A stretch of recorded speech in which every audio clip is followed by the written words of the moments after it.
Greetings, my good folks. J. Scott Phillips here, and welcome to Holmes is Where the Heart Is, the annual booktube event created a couple of years ago now by Jim at Mystery and Mayhem to get us all to be reading and celebrating Sherlock Holmes, Arthur Conan Doyle's world-renowned consulting detective.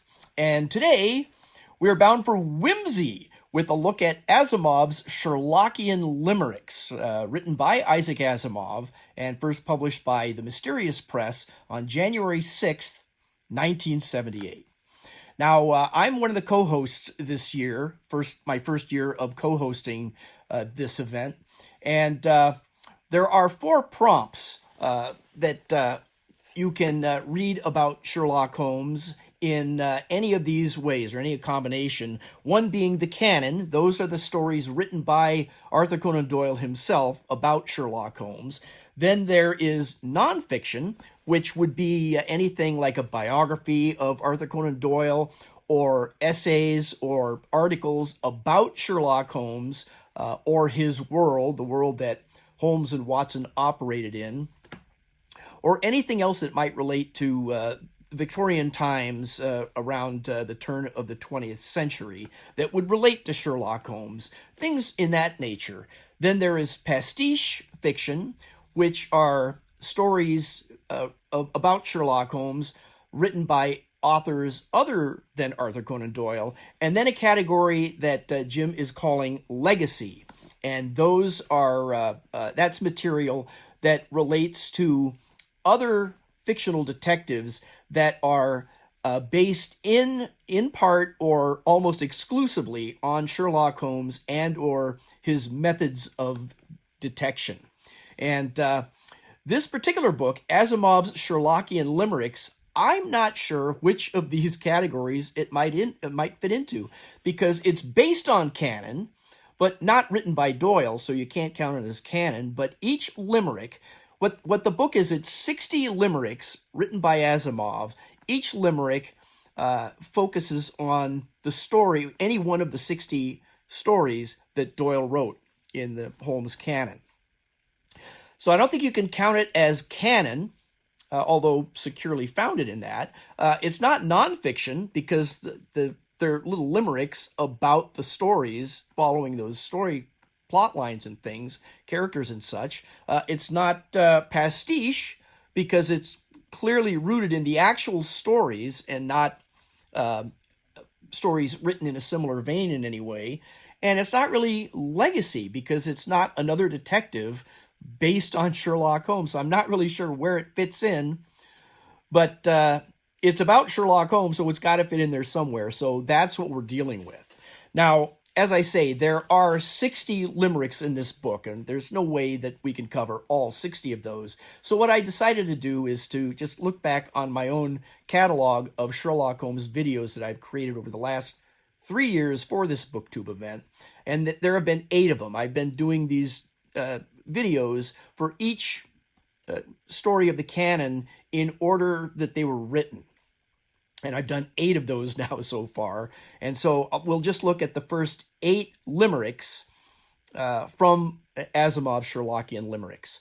And just for a little extra fun, I thought it would be kind of a kick to enlist the aid of my fellow co-hosts of Holmes is Where the Heart Is, and they've all graciously accepted the assignment of reading one of 8 limericks here. So we'll get to that a little later. But first, like I usually like to do in my videos, is to kind of take a look at how the book has come to be written and published in the first place. So where did this book come from? Well, according to Asimov's own autobiography, a huge 2-volume autobiography, he wrote about how he was commissioned by Otto Penzler of the Mysterious Press back in 1977.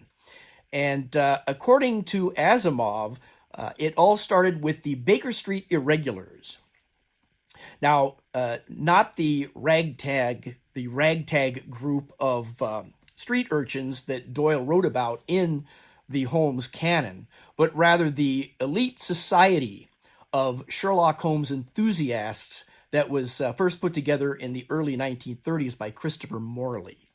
The book itself was conceived by Otto Penzler, author, editor, publisher of the Mysterious Press, founder of Manhattan's Mysterious Bookshop, and member of the Baker Street Irregulars. Both Penzler and Asimov had both just received their investitures into the Baker Street Irregulars in the 1976 annual banquet, just the year before this book was commissioned. And what are investitures? Well, they are honorary titles bestowed upon members in good standing of the Baker Street Irregulars, and they're all references taken out of Doyle's Sherlockian canon. Cases in point, Otto Penzler's investiture was The King of Bohemia, and Isaac Asimov's was The Remarkable Worm Unknown to Science. In August of 1977, Penzler approached Asimov to write 60 limericks, each one based on one of the Sherlock Holmes stories written by Doyle in order of publication. And Asimov enjoyed writing limericks as one of his favorite little pastimes. And knowing Asimov as well as Penzler did, I guess he was clear to specify that these limericks should be clean ones. So Asimov thought this would be just the medicine he needed because he had suffered a coronary earlier in the year, earlier that summer. And he was recovering well at this point. And he and his wife had booked themselves on a transatlantic voyage on the QE2, during which time Asimov was to give 2 talks each way on the voyage, 2 to Southampton, and then spend a night or 2 in Southampton, get back on the QE2, head back to the States, 2 more talks. And so Asimov accepted this commission from Penzler and thought this would be just the thing to pass the time away while he was on the cruise. When Asimov and his wife boarded the QE2, he was able to borrow a typewriter from somewhere. I guess staterooms did not come with typewriters. But during the voyage to Southampton and back, Asimov managed to bang out 60 Sherlockian limericks by the time that the ship docked back in New York City.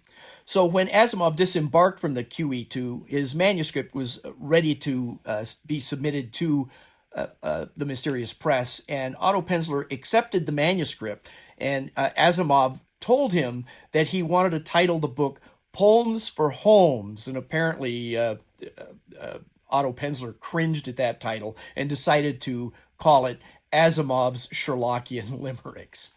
Now, Penzler had also commissioned New Yorker and Playboy magazine cartoonist Gahan Wilson to create the cover art for the book, and Penzler felt that Wilson's style would complement the lightheartedness and whimsy of Asimov's limericks.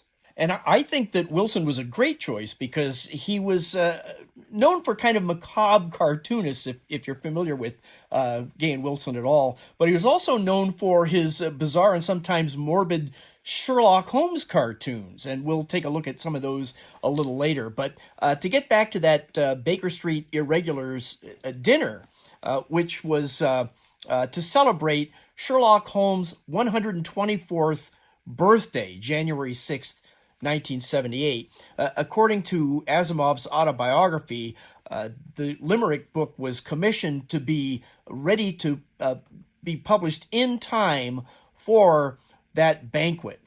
And so I went online and tried to see if I can find any information about that banquet, and the Baker Street Irregulars have a website. It actually has information and photographs of a lot of the banquets going way back decades. And I was able to find a photo from that January 6, 1978 dinner. And here it is. So there are likely many recognizable faces to dyed-in-the-wool Sherlockians out there.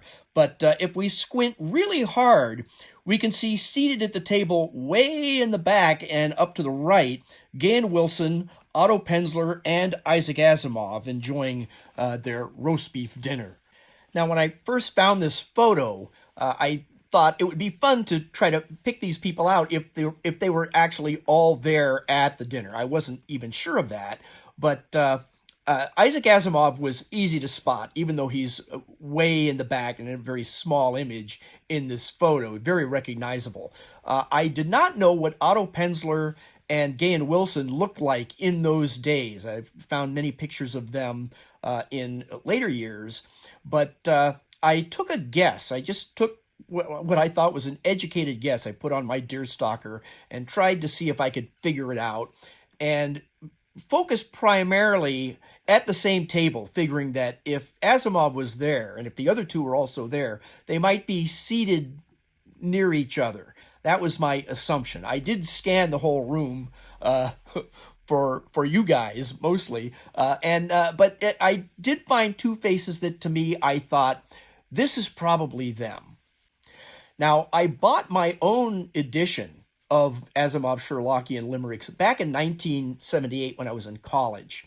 And it says in the back, oh, by the way, the book is signed by Isaac Asimov and Gahan Wilson in the back of the book as part of a limited first edition. And my particular copy is numbered number 32 of a print run of 250. Now, I read somewhere when I was researching for this video that Baker Street Irregulars dinner that year was attended by about 200 people. And I thought, if mine is number 32 out of 250, how did I get a hold of it just buying it retail? And I had a couple other questions about the book and its publishing too, so I thought I'd just take a shot and see if I could email the Mysterious Press and see if there's anybody there, even though that dinner was decades ago, and the publication of the book as well. If anyone could answer these questions, or at least one or two of them anyway. And so I asked, was this distributed or sold at the banquet, as Asimov had indicated in his autobiography? And then I thought I would just attach a screen capture of the photo that I had circled those three faces on there to see if there would be anyone at the Mysterious Press that could confirm if who I thought was Otto Penzler in the photo actually is Otto Penzler. I had no idea what he looked like back in 1978. And Gahan Wilson, who I thought I kind of spotted, but I didn't know if he was a member of the Baker Street Irregulars or even in attendance. But I took my shot in the photo, and I decided to attach that, my guesses, in the email, and sent that off to the Mysterious Press. And the very next day, I got a response back from the Mysterious Press from Otto Penzler himself, which tickled me to no end. And he said he was able to answer my questions. And as far as publishing the book in time for that banquet, he wrote back, and I'll just read from the email here. You were misinformed. Asimov's Sherlockian Limericks was not produced for a BSI banquet. I published 3,000 trade editions and 250 limited editions in slipcases signed by Gahan and Isaac. They were sold in the normal way, mostly to bookshops and collectors, generally by me, filling the orders on my own. The book had no connection to the banquet, and no copies were distributed at it. So apparently Isaac Asimov, in his own autobiography, may be a little bit of an unreliable narrator, which I think is kind of funny because he gets into so much detail, and then when he gets something wrong, or as Mr. Penzler here in his email said, not quite right, then we've just got to deal with that. So, however, Mr. Penzler was able to confirm that I had properly identified those three faces in that photo. So I kind of pat myself on the back for that, and also tip my deerstalker to Otto Penzler for confirming that. Now, Otto Penzler and the Mysterious Press have I've mentioned this on a couple of other videos that I've done in the past about mystery videos and things. But the Mysterious Press has a YouTube channel on which Otto Penzler often has new content talking about mystery books, publication information, and a lot of interesting stories about writers and publishing of such material. So I'll leave a link down below in case you are an Otto Penzler fan or a Mysterious Press fan. Be sure to check them out. And that's my way of thanking Mr. Penzler for answering me directly. All right, now, enough of those guys that created the book. What about me? Well, I bought my book, as I said, back in 1978, and I still have it here. I bought this when I was, as I say, in college, and I was working as an order cook in Disneyland back in those days. And I was a pretty new Sherlock Holmes fan then, maybe a year or two into it or so. But I was a big fan of reading and rereading the canon and other Sherlockian material, and had a collection of pipes going, and I had my a couple of deer stalkers, one made by Shawn himself. That's a whole other story, and a few other artifacts like that, like a couple of antique magnifying glasses, stuff like that. I was a Sherlockian nerd. Well advanced, even in those days. And so there was a bookstore in Sherman Oaks, California, not too far from where I live, but in the valley, and it was called The Scene of the Crime. It was a great bookstore, all decked out in Victorian decor, and the woman who ran it, her name was Ruth, and she was always dressed in Victorian garb, had her hair up in a period bouffant, that kind of a thing. Very knowledgeable. She could answer any question about mystery books. It was a bookstore exclusively for mysteries and related materials like that. And I was in there one day, and I spotted the book on the shelf, Asimov's Sherlockian Limericks. And it came in a slipcase, and I recognized immediately that there was a Gahan Wilson cartoon on the cover. And Wilson was one of my favorite cartoonists, and I was also an art student in college at those times, and was kind of aspiring to be a newspaper or comic strip artist myself. That's another story. But anyway, I spotted this, and of course, this is not a very big book. It's just a few inches square here, really. But you've always got to go up and investigate a Gahan Wilson cartoon to catch all the details, see what's really going on. As I got closer to it, and reading the title here, of course, I realized that we've got Isaac Asimov here in a very Wilson-esque style, and he's smoking a calabash, which he didn't really smoke, and issuing out of the calabash, the smoke is creating this ghost of Sherlock Holmes. Now, I don't know what Asimov is reading here. This is the manuscript of his limericks, but whatever it is, Holmes is inspecting it through his lens up here. So I had to buy this. I had to have this, and when I found out that it was signed on the inside by Isaac Asimov and Gahan Wilson themselves, there it is right there, I had to have it. Cost me $25, which if you look that up today, $25 back in 1978 is worth about $125 today, which was still a lot of money back in 1978, especially for a kid in college trying to pay off his tuition by working at Disneyland. But I bought this book, and it became one of my proudest possessions. And in all the places I have lived ever since then, this has always had a home on a bookcase in all the different places that I've moved to and from. So I've still got this book. Now, you can still find this book for, I think, pretty reasonable prices online. If you go to eBay, it's still being offered for a fairly decent price if you're interested in getting a copy of it yourself. Now, if you want the limited edition, first edition with the signatures on it, make sure that it says that when you're ordering it, just to be sure, because there were 3,000 trade editions published according to Otto Penzler.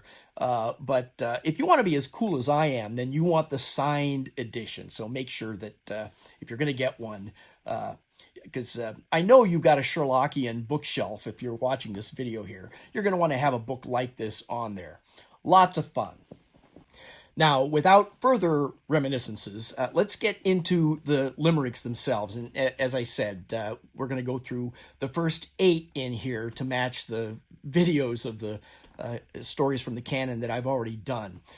After these 8, then if I do any more Sherlockian videos of the actual canon stories, then for each one I'll probably just throw in the limerick at the end of those videos when I get to them. But in the meantime, there are 8 of them here, and as I also said, my co-hosts helped me in reading these, so we'll start these off. Since it's my video, I'm going to read the first limerick, and then we'll follow up with the 7 others, each by a different co-host of Holmes is Where the Heart Is. All right, so here we go with the very first published Sherlock Holmes story, A Study in Scarlet, as read by me. A Study in Scarlet.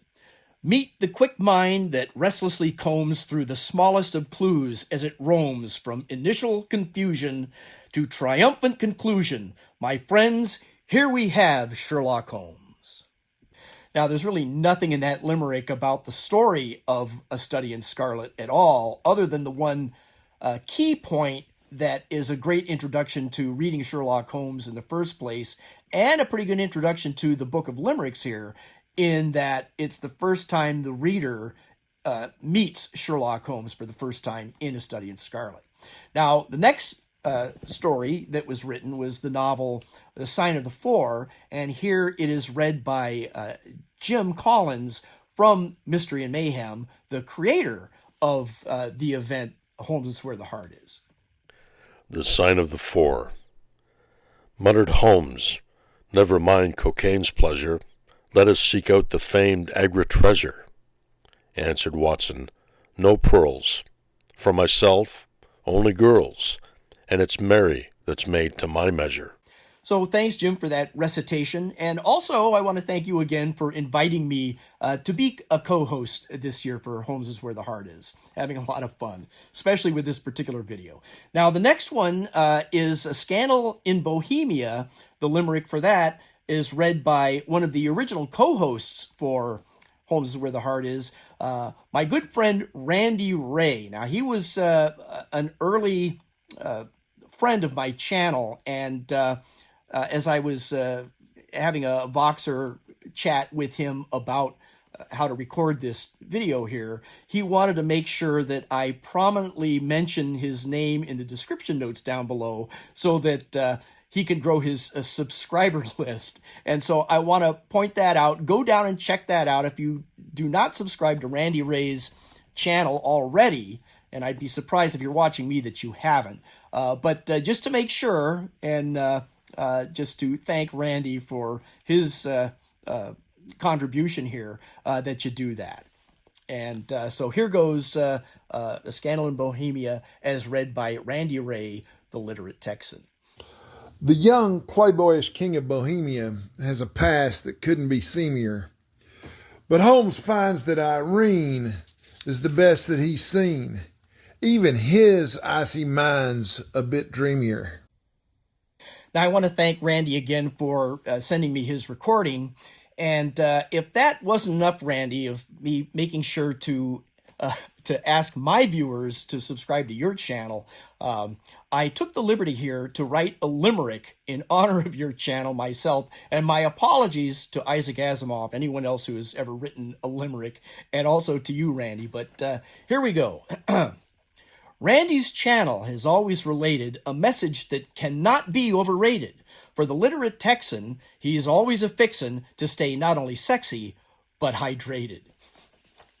All right, now, the next limerick here is read by Greg at Another Bibliophile Reads, and he's another one of the original co-hosts from a couple of years ago for Holmes is Where the Heart Is, and here he is reading the limerick for The Red-Headed League. The Red-Headed League. Jabez Wilson, a redhead, grew needier, so he copied the encyclopedia, more for money than fun, till a tunnel is done. Crooks worked quickly, but Sherlock was speedier. Moving on now to A Case of Identity, as read by Alan at Big Hard Books and Classics. And Alan became a co-host of Holmes is Where the Heart Is just last year. So here is his recitation for A Case of Identity. A Case of Identity. Mary Sutherland's bound for the church, but is left by her groom in a lurch. Quick to Holmes with a tale of that non-show-up mail, and the bloodhound is off on a search. Now we move on to the Boscombe Valley mystery. This is the story in which Sidney Paget, the illustrator, first introduced the deerstalker cap to the Holmes mystique. This one is read by Alan at Alan's Reads, and Alan is the newest booktuber in the list of co-hosts this year, and this is his first year co-hosting Holmes is Where the Heart Is, along with myself. So here is his recitation of the Boscombe Valley Mystery Limerick. The Boscombe Valley Mystery. Off to prison McCarthy is packed, for his father's been fatally attacked. Does it mean the chap swings? No, says Holmes, not a thing's more deceptive than obvious fact. The next story, or limerick, in the order of publication of the original canon, is The Five Orange Pips, as read by Roy at Roy Reads Anything. Now, this is also Roy's first year as a co-host for Holmes is Where the Heart Is, and so here's the limerick as read by him. The Five Orange Pips. Now to Holmes there come tales of wild deeds, eerie warnings on which terror feeds. Young John Openshaw flips on receiving 5 pips, but to Yanks they will always be seeds. Thank you, Roy. And now that brings us to the 8th and final limerick that we'll cover in this. And originally, this would have been great to have had Shawn D. Standfast reading this. This was to have been Shawn's first year of co-hosting Holmes is Where the Heart Is. But unfortunately, Shawn died earlier this year, just after the first of the year. So he is not able to join in the festivities here with us today. However, we have dedicated Holmes is Where the Heart Is 2026 in Shawn's memory. Now, Mark at Book Time with Elvis was also one of the original co-hosts of Holmes is Where the Heart Is. He's not participating this year, but he did step up to offer to read the 8th limerick in the list here. And so here is Mark with Book Time with Elvis. The Man with the Twisted Lip. Is Sinclair really lost beyond ken? Was he seen in an opium den? All the clues point to murder, but the truth is absurder, and Holmes's logic wins out once again. So many thanks to my fellow co-hosts for their contribution to my video here. I really thought it would be fun to have a collaboration like this where everyone gets to participate in a single video. So now we'll move on to the illustrations here by Gahan Wilson. And if you're not familiar with Gahan Wilson, beyond what I've already mentioned here a little earlier, just know that he was a very popular cartoonist in magazines like Collier's, National Lampoon, the Magazine of Fantasy and Science Fiction, and in particular, The New Yorker and Playboy for over 60 years. He drew a lot of his inspiration from Punch and Mad magazines, and science fiction and horror movies from the 1950s.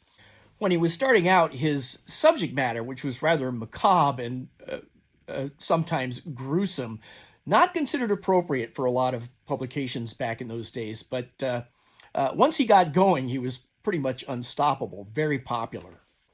I first became aware of Gahan Wilson's cartoons back when I was still in high school, an aspiring cartoonist myself, when I discovered my father's collection of Playboy magazines. And I have since inherited those magazines and have kept a lot of them for, sentimental reasons. And so I thought it would be kind of fun to show you 3 examples of his cartoons to give you a feel of his macabre humor if you're not already familiar with it. And so we'll just take a quick look at 3 of those before we move on to the cover illustration of Asimov's Sherlockian Limericks. Now, these captions might be a little bit hard to read, so just in case, I will read them aloud for you here. And the caption for the first cartoon here is, "Congratulations, Bear! I think you've wiped out the species." That's a pretty horrifying idea, especially when we see the satisfied smile on the guy with the shotgun there, but it is very typical of Wilson's humor.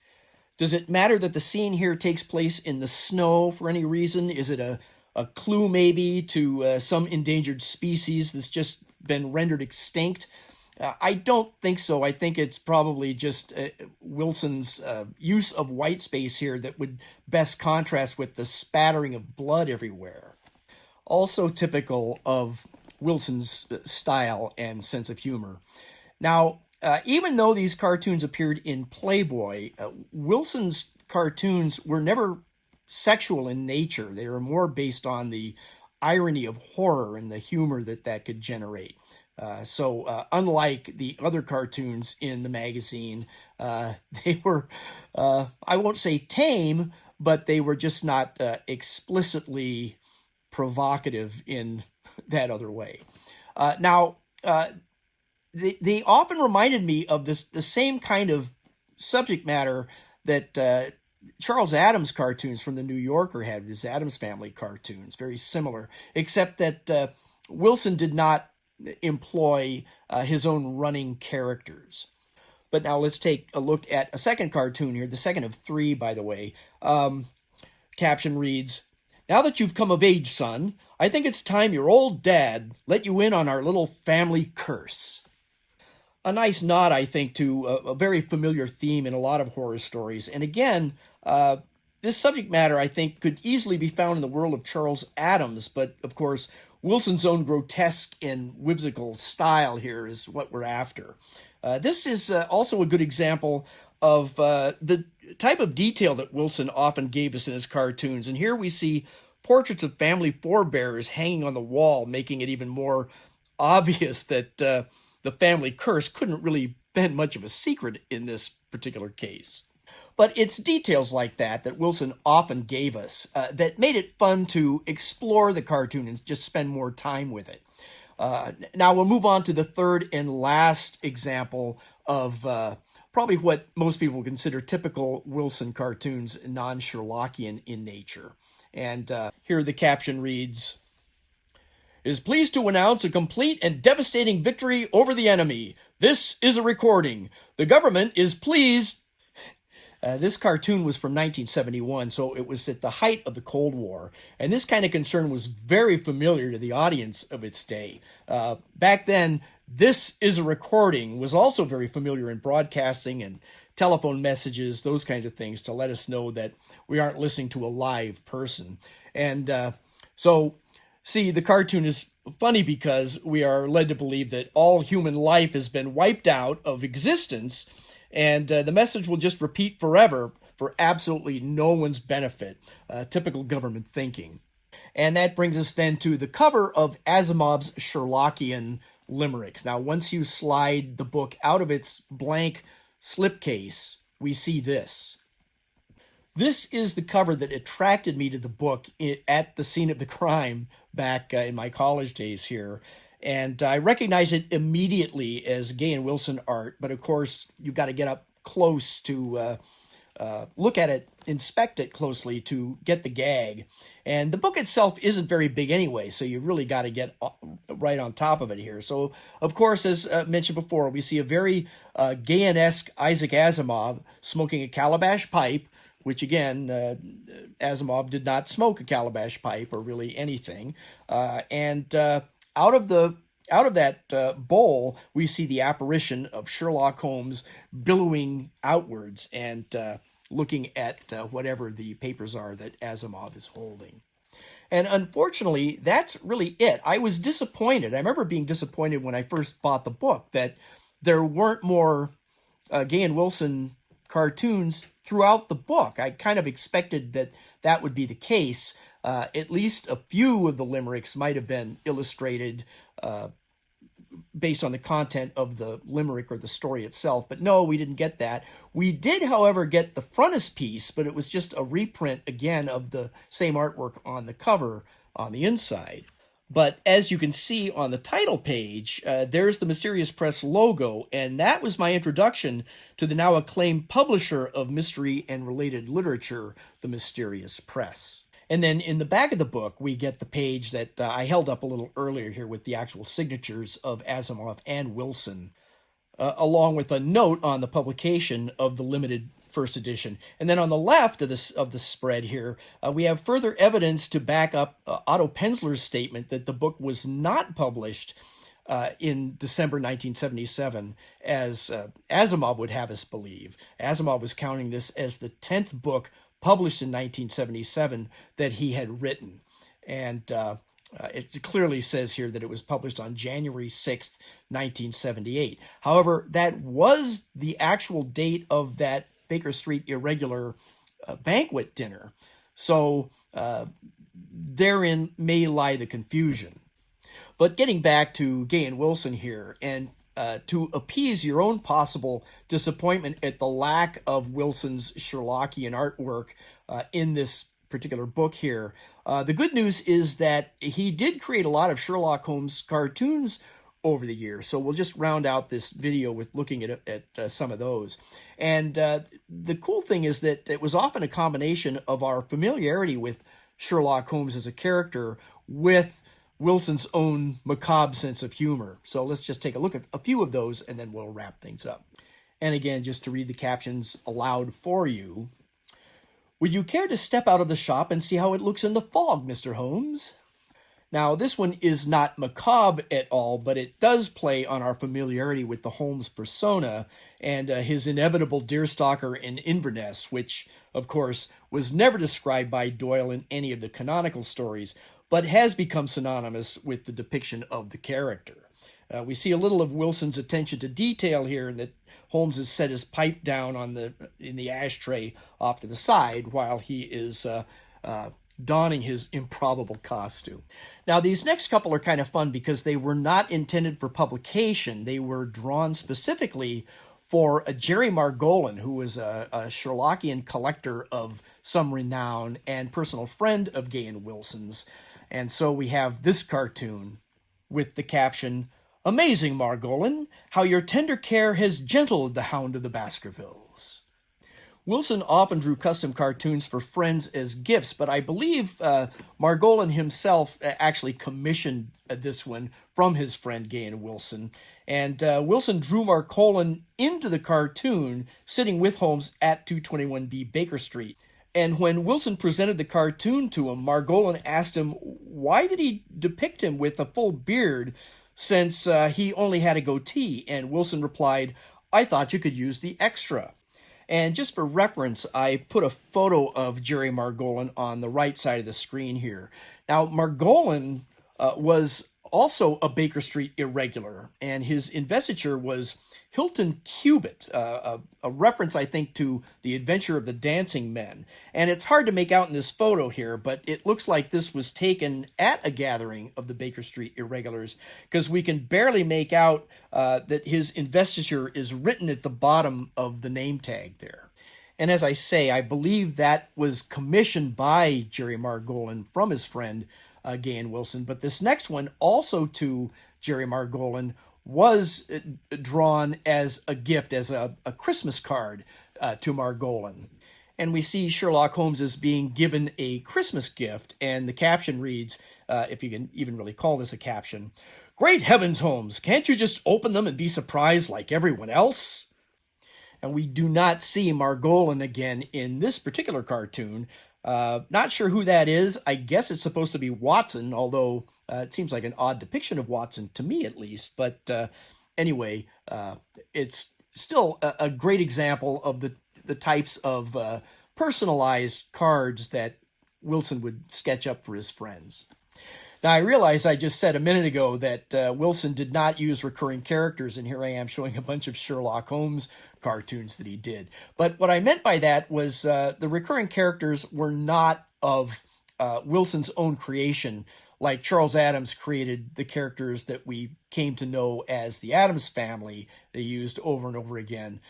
Such was not the case with Wilson. He was using characters out of popular culture, and often characters like Dracula or Frankenstein's monster, a lot of the other horror characters that came out of Universal Studios in the 50s and 60s, things like that. And then he would also come back to characters like Sherlock Holmes, not a monster character or macabre in any way. Santa Claus came up an awful lot. He would always be going back to Santa Claus for some reason. Just so popular, everybody is familiar with these characters. But he would often take the non-horror genre characters and still put them in a macabre setting somehow. So that was always fun to see that little mashup going on there. Now we'll look at just 3 more here, and I believe these were for publication. I just don't know from where. I found these all by searching the internet. But here we've got the caption that says, "I'm sorry, Inspector Lestrade, but for reasons I confess are sentimental, I feel I must, just this once, decline my services to Scotland Yard." Now, as I say, Wilson often returned to using Santa Claus as a character in his cartoons, but he would often subvert Santa to become a kind of a character of malicious intent or the victim of some horrific fate. But it's funny that it does depict Holmes as a sentimental old fluff.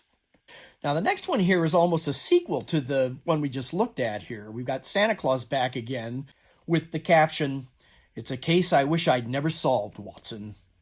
And similar to the last one, but this time, Holmes has been obligated to turn in his old pal Santa to the authorities. And why the change of heart? Well, in examining the scene of the crime here, we see that Holmes is in his dressing gown. Watson's reading the paper, and there's lab equipment on the mantel over the fireplace. So we have to assume that Santa was burglarizing 221B Baker Street itself this time. And so even a Santa-phile like Holmes can't stand for that.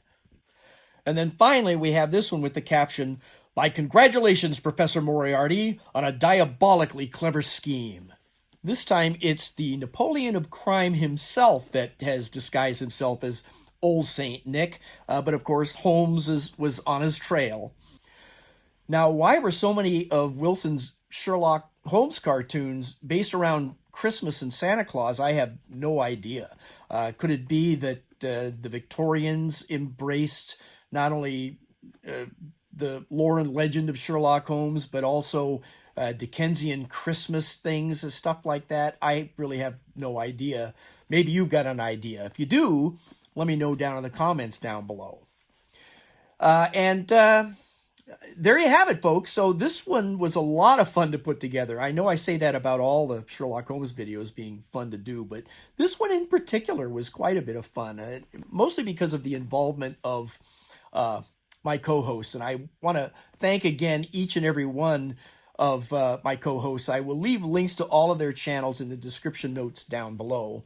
And then I ask you, dear viewers, if you have anything you'd like to chat about in the comments down below, maybe something about, have you got any favorite Gahan Wilson cartoons or Sherlock Holmes cartoons by other cartoonists, perhaps? I know there's a ton of them out there, and maybe you're familiar with some of them, or whatever else you might want to chat about in regards to the video here.